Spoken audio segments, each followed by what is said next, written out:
Cavallino Treporti festeggia il suo Independence Day da Cafarsetti, cessando di essere il quartiere 9 di Venezia e diventando comune, la località che ospita la prima spiaggia d'Italia per numero di presenze turistiche è diventata padrona del suo destino dopo un referendum nel 1998. L'autonomia ha avuto come conseguenza quella di una cura della comunità del territorio maggiore. Quando poco più di 100 anni fa, a forza di reggi decreti, iniziò la fusione di tutti i comuni dell'area in uno solo, Cavallino Treporti passò sotto Venezia assieme a Burano, di cui all'epoca faceva parte, Murano e Pellestrina.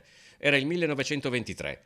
3 anni dopo furono soppressi anche i comuni di Mestre, Chirignago, Zelarino e Favaro Veneto.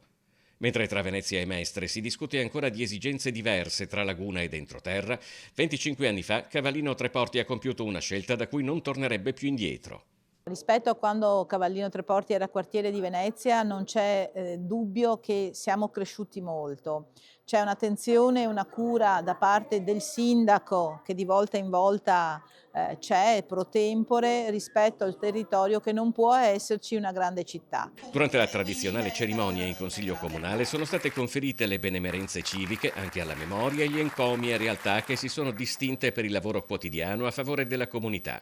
Negli ultimi 10 anni oltre 130 cittadini, associazioni e realtà locali sono stati premiati per il loro contributo al bene comune. Con questa ricorrenza diamo esclusivamente un momento importante di riconoscenza che va a tutte le persone, i cittadini, le associazioni che hanno contribuito al meglio per Cavallino Treporti. Conoscere dei meriti civici, dei supporti alla cultura, al sociale, dalle associazioni, significa crescere come comunità.